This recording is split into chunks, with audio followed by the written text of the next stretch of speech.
Hey everybody, welcome to the Sharpening Report. We got an exciting episode for you today, and we have a new background finally. We got a new set. So tell me what you think, and let's get into it. Before we do, if you haven't had a chance, make sure you subscribe if you're watching this on YouTube, and click the bell to turn on all notifications so that you know when a new video gets put up. Also, double check if you've already subscribed. YouTube has been unsubscribing people for some reason. This is a big reason why we created dailyrenegade.com in the first place, because we don't have those issues over there. And at dailyrenegade.com, you get full episodes of everything we do, full Sharpening Report episodes, full everything.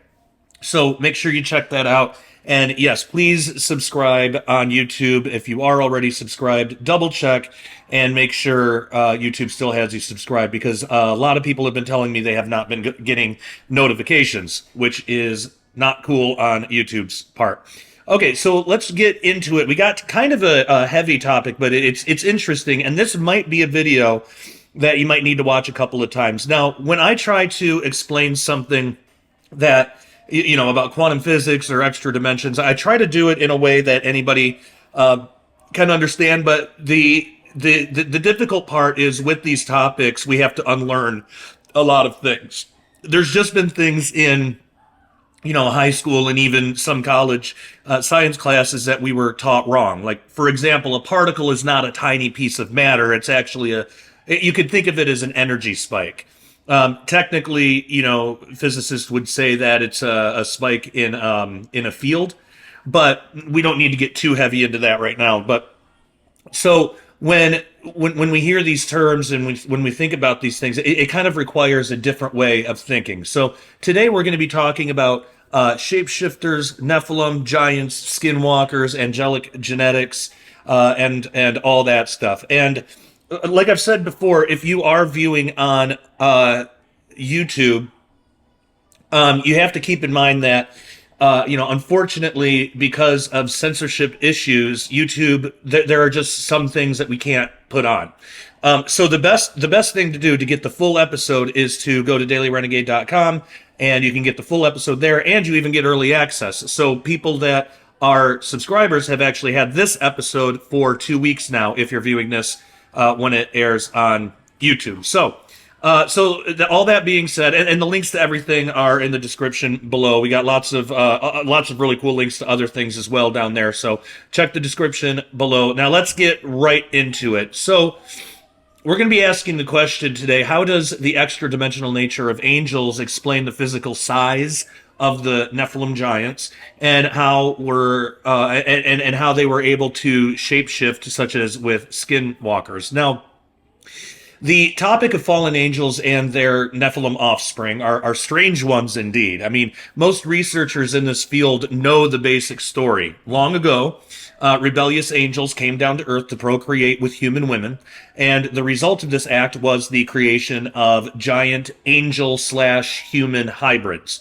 And we learn details of this from Genesis 1 through 4, the Book of Enoch, and various other ancient sources. And I've talked about this many, many times on this channel. I'm not going to get into the basics because many people watching already know, but if you want the basics, you can go into some of the earlier videos where I talk about that more. However, one area that is often accepted, yet not commonly explored, is why the Nephilim hybrids were so physically giant. How is it, if you take an angel and made it with a human, why does that equal giant?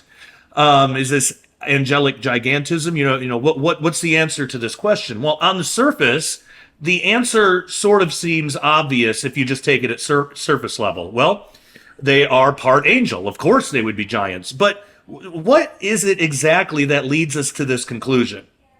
If we are to assume that the Nephilim were giant in physical size because of their angelic progenitors, we would equally have to make the logical assumption that angels are giant in physical size as well. But consider these passages from the Bible concerning angels. And the Lord appeared unto him in the plains of Mamre, and he sat in the tent door in the heat of the day. And he lifted up his eyes and looked, and lo, 3 men stood by him. And when he saw them, he ran to meet them from the tent door and bowed himself toward the ground. That's Genesis 18, 1 through 2. And there came two angels to Sodom at even, and Lot said in the gate of Sodom, and Lot, seeing them, rose up to meet them, and he bowed himself with his face toward the ground. And they called unto Lot and said unto him, Where are the men which came in to thee this night? Bring them out unto us that we may know them. That's Genesis 19, verses 1 and 5. Be not forgetful to entertain strangers, for thereby some have entertained angels unawares. That's Hebrews 13:2. So Genesis chapters 18 and 19 both tell us the angels appeared as men to those who witnessed them. There is found no description of gargantuan size. Hebrews 13:2 even tells us that angels physically appeared so human that some have entertained them without knowing that they were angels. So an interesting side note to this, there is no distinction made between heavenly and fallen angels here. It only states angels in a general sense. It would seem both benevolent and malevolent angels appear human in appearance, at least some of the times. By the way, I should mention, if you want these verses and if you want all the show notes to this episode, I make those available at dailyrenegade.com. There's no way to make them available on YouTube, but at dailyrenegade.com you can download a PDF that has all of the references, all of the scripture, really the whole script of the episode, if you're interested in that. So once again, dailyrenegade.com. Now, biblically speaking, a larger physical size does not seem to be an attribute attributed to angels. So why then were the hybrid offspring of fallen angels physically gigantic? Well, one answer that could be offered to this question would have something to do with Jude. So in the book of Jude, we learn that the rebellious angels seem to have lost something once they fell. It says, And the angels which kept not their first estate, but left their own habitation, he hath reserved in everlasting chains under darkness unto the judgment of the great day. And that's Jude 1:6. Now, an interpretation could be made that states the first estate or the habitation is referring to the angelic body, and we can actually find that in the original language. There's certainly good reason for that view, and in part, I definitely agree with that assessment. And I have written about this many times before in some books that I'll refer to a bit later. However, this still brings up an important question. If the fallen angels truly traded in their, we might call it extradimensional angelic body for a completely three-dimensional physical one, like what we have, would that not apply to genetics as well? So in other words, if there was nothing angelic about the physical body anymore, then why would that only stop at outward appearance? You know, would not the cellular makeup, the genetics, the DNA, wouldn't all of that be non-angelic as well? So I don't believe that it would be accurate to say that the angels who fell traded their angelic bodies for human bodies. I don't think that's exactly the case. I do believe that the text states a type of downgrade occurred for sure, especially when considering the meanings of the words used from the original language. But I believe that there was still one aspect of their angelic physiology that, at least in part, they were able to retain, and that would be extradimensionality. Now, let's talk about superphysicality and extra dimensions. Now, as I show in my books, Quantum Creation and Cherubim Chariots, which right now are both available at prophecywatchers.com, that is the best place to get them, angels are true extra-dimensional beings. You know, this applies to heavenly and fallen angels, I believe.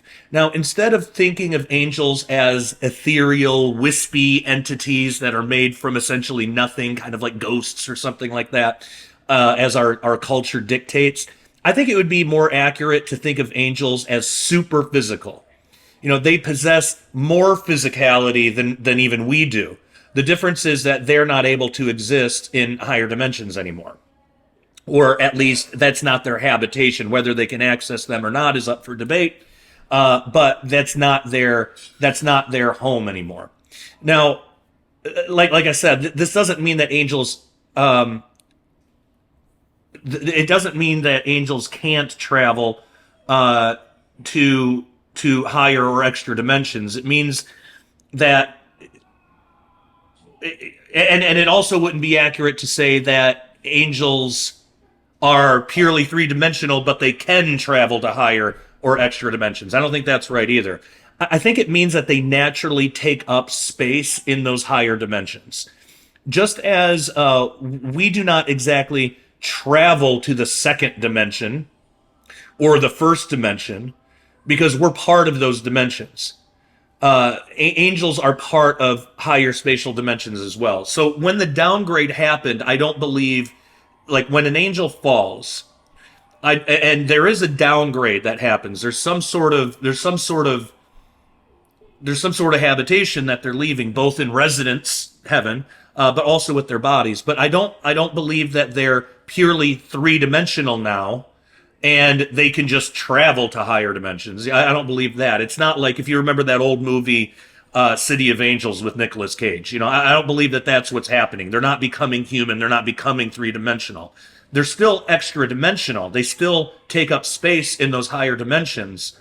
They just don't have those higher dimensions as their habitation anymore, if that makes sense.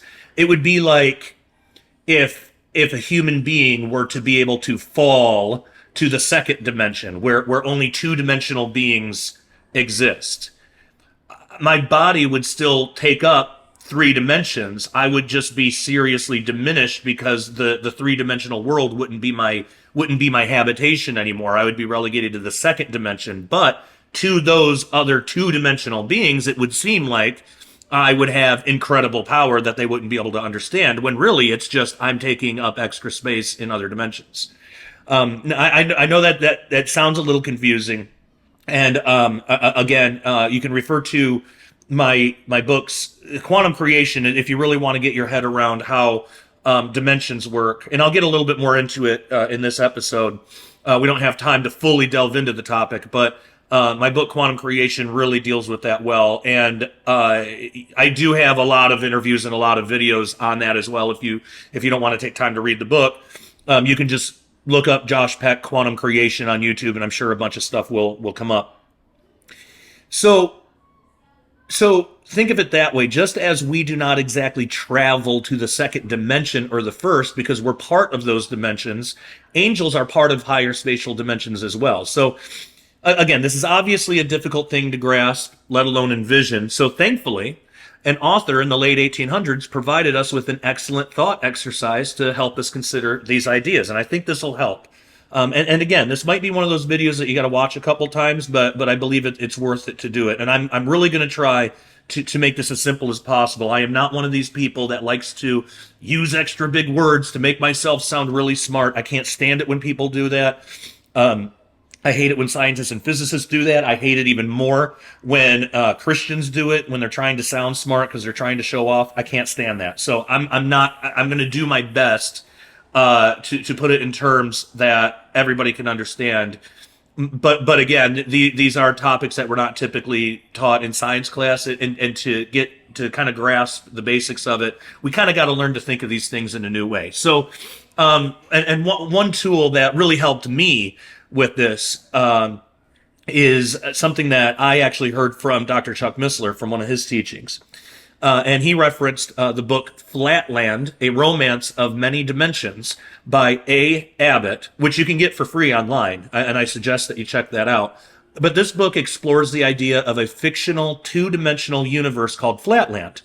And the inhabitants of Flatland are known as Flatlanders, and they're described as simple shapes, like squares, circles, and triangles. And the story explores the question of how a being of three spatial dimensions would, like us, would describe himself or interact with a Flatlander and be properly understood. So a Flatlander would have no concept of up or down. To a Flatlander, all that exists is forward, backward, that's one dimension, left and right. That's the other dimension, left and right.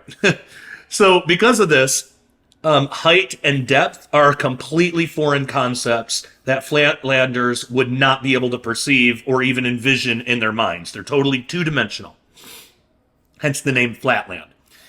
So even if a three-dimensional object were to breach their two-dimensional space, flatlanders would only see it through their two-dimensional perspective. So if I were to drop a ball through flatland, say flatland's right here and I dropped a ball through it, the flatlanders witnessing this event would not see the ball like we do. They would see, as it breached through, they would see a point in space just appear in front of them. Just as the ball breaches their space. And then next, as the ball passes through, the flatlanders would see a circle growing in size in front of them. And the circle would reach its largest when the middle of the ball passes through. And then after that, as the ball is exiting, flatlanders would see the circle shrink in size and eventually disappear completely. So technically, the flatlanders did see the entire ball, only they saw it in two-dimensional slices, one at a time, going really fast. And again, I know this is kind of, if this is the first time you're hearing about this, check out the book. It really does help out a lot. And I promise this is something that is understandable. It took me a few times to get it to. But if you're interested in it, just research it, and I promise it will start to make sense. So we can apply this concept to our three-dimensional experience as a thought exercise to help us imagine extra spatial dimensions, extra dimensions of space. And to be clear, we are only speaking of dimensions of space here, not time. Time as the fourth dimension is not a factor in this exercise. So basically, as far as we know, you have two categories of dimensions of space and dimensions of time. When scientists say that time is the fourth dimension, they're grouping those together. They're just saying of all categories of dimensions, of all dimensions, time would be the fourth one. But we're not doing that here. We're separating space from time, just to understand this. So a fourth dimension of space would be higher than our own and would be largely, we wouldn't be able to see a lot of it, just like to a flatlander, they wouldn't be able to see the three-dimensional world like we do. They would see one single slice of it if it were right in front of them, because they don't have up or down. So let's look at this thought exercise again. Like, what if a ball consisting of 4 spatial dimensions rather than 3, this would be called a hypersphere, were to breach our 3 dimensions of space? Well, for us, it would be the same thing. Just instead of a circle, it would be a sphere. So it's just one added dimension. So we would first see, and this is if a hypersphere dropped from the 4th dimension through the 3rd and back into the 4th. What would that look like to us? Just like the ball in flatland. Well, we would first see a point in space appear. Now, as the hypersphere moves through our space, that point would become a ball and continue growing in size. So it's not a flat circle, it'd be a ball, and it would grow in size. Now, to us, it would appear that it was just fixed in space as it was dropping through. So that point would become a ball and continue growing in size. Once the middle of the hypersphere is through our space, we would see the ball start to shrink in size again until it disappears completely. Now, as a quick side note, isn't it interesting that many reports of UFOs contain details such as these? Isn't that strange? Now, that's a whole other video that we can get into, but you hear that a lot in UFO reports. I think many of them are extra-dimensional things. And if you want more information on that aspect, again, you can get my books, Quantum Creation and Cherubim Chariots. Those are available at prophecywatchers.com. So we can use this to help us consider the extra dimensionality of angels. You know, an angel can breach our space and even look perfectly human, but that does not mean that that's all there is to the angel. We would not be able to see what's hidden in the higher dimensions. So consider again the hypersphere. If the hypersphere were to stop midway through our dimension of space, it would appear as a normal ball to us. If it were small enough, we would even be able to touch it. We'd be able to pick it up, throw it around, even fully enclose it in a container. But there's one catch to this. If the ball was really a hypersphere, it actually should be a lot heavier than we would originally deduce. Imagine a ball in flatland. Well, think about it this way. Okay. Well, we'll start with the ball. You would imagine if flatland doesn't have up or down, they really don't have weight, but they could push things around. So they could probably push a circle around pretty easily because it'd be pretty light. It'd just be a two-dimensional circle. They could probably push that around. Now imagine if a ball it stops halfway. Well, if they push that, they're still pushing all that extra matter. They can't see it, but it's still there. They would notice it's a lot heavier. There's a lot more mass to it that they can't see, and that would be totally confusing to them. Now, imagine this. Imagine flatland, instead of being horizontal, imagine you just flip flatland up, and it's vertical. So they have up and down, they have forward and backward, but they don't have left and right. Well, let's put it like this. Let's flip it around this way too. So almost like a mirror or a pane of glass in front of you. So let's say that they have left, right, up, down, but they don't have forward or backward. Okay? So again, imagine flatland as a wall instead of a floor, if that makes sense. Now, this would mean that flatland would be subject to gravity at this point. Now, even if flatlanders were the same size as us by way of height and width, they would still weigh a considerable amount less than we do because there simply would be less to their physical makeup. They don't have, I guess that would be breadth. They don't have the forward and backward. They would weigh probably as much as if you took one thin 2-section slice of a human being.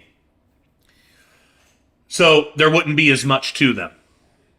Now, if a human were to step halfway through flatland,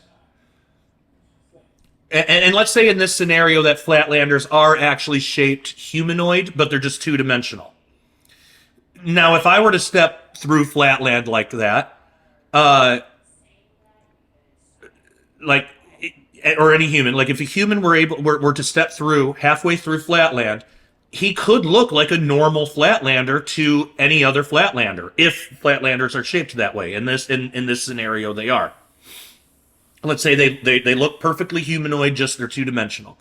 So if I were to step through flatland, halfway through, I could look just like a flatlander.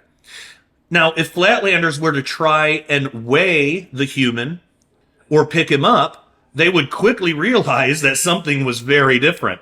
They would discover he weighs a lot more than they do. They probably wouldn't be able to pick a human up.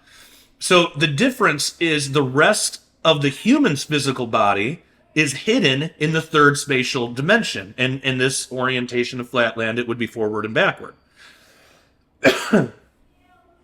So looking at this from the other end, it would also mean that the human would be incredibly stronger and more powerful than any flatlander. Lifting a flatlander up would be no problem at all to a human.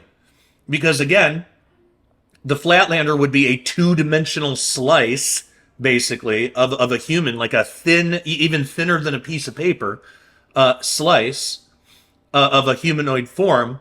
So we would be able to pick that up and move it around just fine. We would be incredibly strong to a flatlander, even though to us it's totally normal. Now, even if the flatlander were to become frightened and try to attack the human could win the battle easily by sheer strength first, and also utilizing the third extra dimension.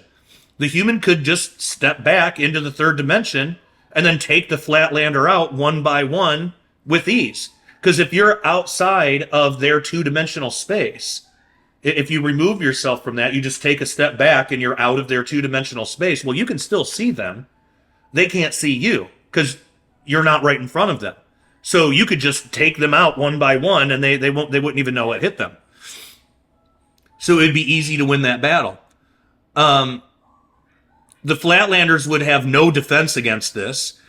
So now scaling this up to our 3 dimensions and considering extra spatial dimensions, this might help some of the more amazing strength and abilities that angels possess in the Bible. When I read this, think about them being able, just like we could step back into the 3rd dimension and exit Flatland and be able to slaughter Flatlanders if we wanted to very easily, and they would have no defense because they don't have access to forward and backward. Well, imagine an angel that is 4-dimensional, 5th dimensional, 6th dimensional, whatever, has access to higher dimensions. Imagine how easy it would be for even one of them, many of you know where I'm going with this, to wipe out an entire army of humans. Well, listen to this.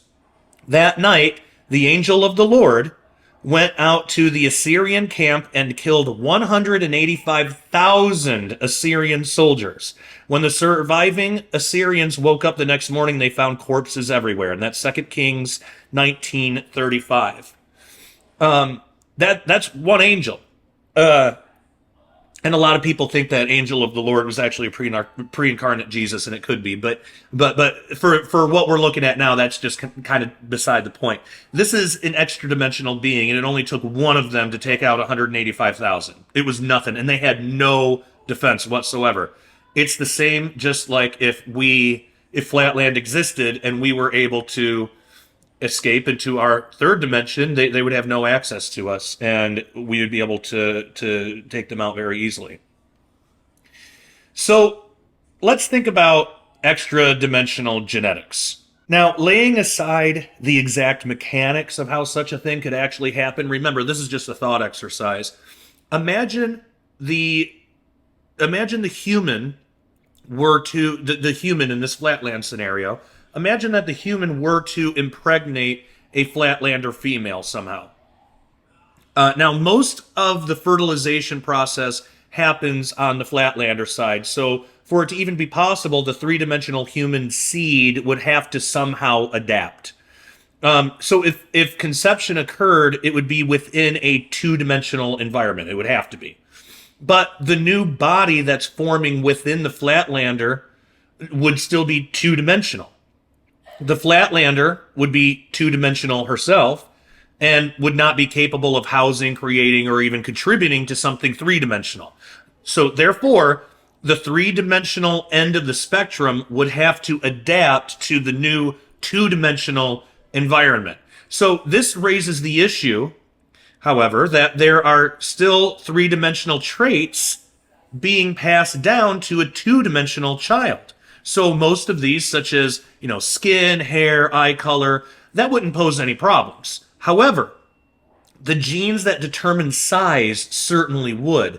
The genes determining 3-dimensional size would be present in this new 2-dimensional hybrid. So simply speaking, all of that mass and size has to go somewhere.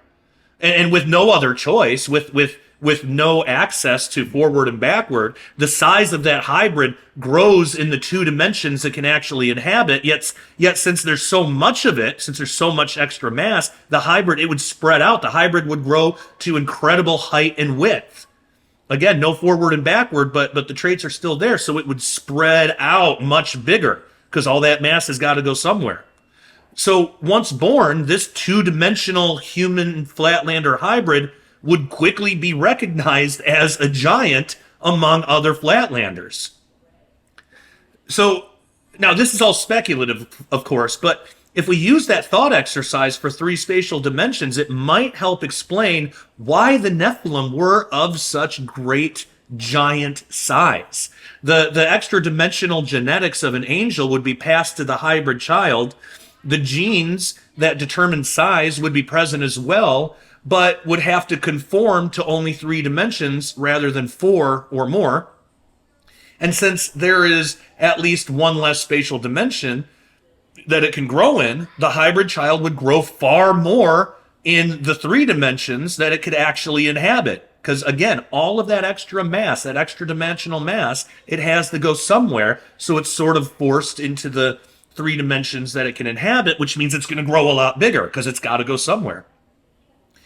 Now, if there's any validity to this 14th century text, this might also help explain this horrific passage that describes the birthing process of the Nephilim. And somebody actually asked me before, so hopefully they're watching now. Somebody asked me, is there anything that says what the birthing process was like of these giants? What happened? Well, this might answer that. With whom the angels had companied conceived, but they were unable to bring forth their children, and they died. And of the children who were in the womb, some died, and some came forth. Having split open the bellies of their mothers, they came forth by their navels. And when they were grown up and reached man's estate, they became giants, whose height reached unto the clouds. Now, it's from Kebra Nagast, chapter 100. Now, again, that is a 14th century text, but still, I mean, if you just think about it just logically and practically, it makes sense. Now, this might, again, going back to the motivations, we talked a tiny bit about UFOs, but let's go back to the motivations of extra-dimensional aliens. This might also explain why so many alien abduction accounts include details about the entities being interested in our genetics. So, to be clear up front, I'm of the belief that alien beings are actually, at least some of them, are probably extra-dimensional in nature rather than extraterrestrial, like from another planet. I think these are, in simple terms, these are probably fallen angels. And I do believe that they have the ability to create three-dimensional living bodies, possibly for demons to inhabit. I do believe there's a difference between fallen angels and demons. I know there's some debate on that. But I believe that the overall origin of these things are not from another planet, but rather from a higher dimension. And again, for more on this, refer to Quantum Creation and Cherubim Chariots at prophecywatchers.com. So, excuse me, it seems with direct copulation between an angel and a human, this problem of gigantism is unavoidable. So it would also seem that angelic genes could carry traits not normally found in humans, and these traits could be any number of superhuman abilities. So looking into the ancient demigods, the false gods, could give us an idea of what some of these traits might be. So, perhaps the alien entities are still trying to hybridize themselves with humans, and maybe they are trying to suppress problematic genes such as the gigantism problem that presents itself, while bringing out more favorable genes such as those of, telepathy, telekinesis, possibly even a natural interdimensional travel or access to other dimensions. And this may all culminate in the extra-dimensional beings perfecting their original plan from the ancient past, from Genesis 6, and unleashing it on our unsuspecting, unbelieving, and modern world. In a sense, I don't think they're interested in making giants anymore. I think they want something that looks just like us, but with more abilities. Now, as stated earlier, this, of course, is all speculative. If I'm being honest, I would even admit this is highly speculative. However, though, if it's true, this could add some legitimacy from a scientific perspective, even if only theoretical, to, the strange ancient accounts of angels procreating with human women. At the very least, it can provide a point of interest for others to research on their own. And I think it's good for us to look into these things ourselves to see what truly adds up. After all, we may very well have to contend with these things someday. We don't know for sure. And if and when that day comes, even the craziest of theories might seem plausible, so it's a good idea to get a head start on them now while we can. Now, this leads us to the topic of shape-shifting, which I believe could be an extra-dimensional phenomenon. It could be something that's happening in extra dimensions, much in the same way that when you drop a ball through flatland, it shape-shifts. But before we get to the shape-shifting Nephilim Skinwalker part of this, I've got to inform you that if you are viewing on YouTube or Rumble, you'll be able to access this full episode at dailyrenegade.com. Now, for reasons having everything to do with YouTube censorship, we're unable to post full Sharpening Report episodes for free on YouTube, but we have created an amazing fellowship and family experience over at dailyrenegade.com, where you can view the rest of this episode as well as full versions of all Sharpening Report episodes and much more that's not available anywhere else. So head on over to dailyrenegade.com today and get a membership for only $10 a month or $100 a year. And if you can do it, I suggest the $100 a year because it's really cheaper in the long run. Essentially, you get 2 months for free. Also, we have a community tab now that works a lot like Facebook. So you can make your own profile, posts, and comments, much as you can participate as much as you want to with the rest of the Daily Renegade community. And if you don't want to, you don't have to. So the video part works a lot like YouTube without the censorship. It's basically the same. You can comment on things. It's actually a little better than YouTube because you can get the show notes as well. But it's very easy to navigate. If you're familiar with YouTube at all, if you've ever used YouTube a day in your life, you're going to understand how to use the Daily Renegade Watch page. And then we also have the community page that, again, if you've ever used Facebook a day in your life, you're going to be able to use that as well. It's a seamless website. It works beautifully, and it was a very needed upgrade that we did a few months ago. So.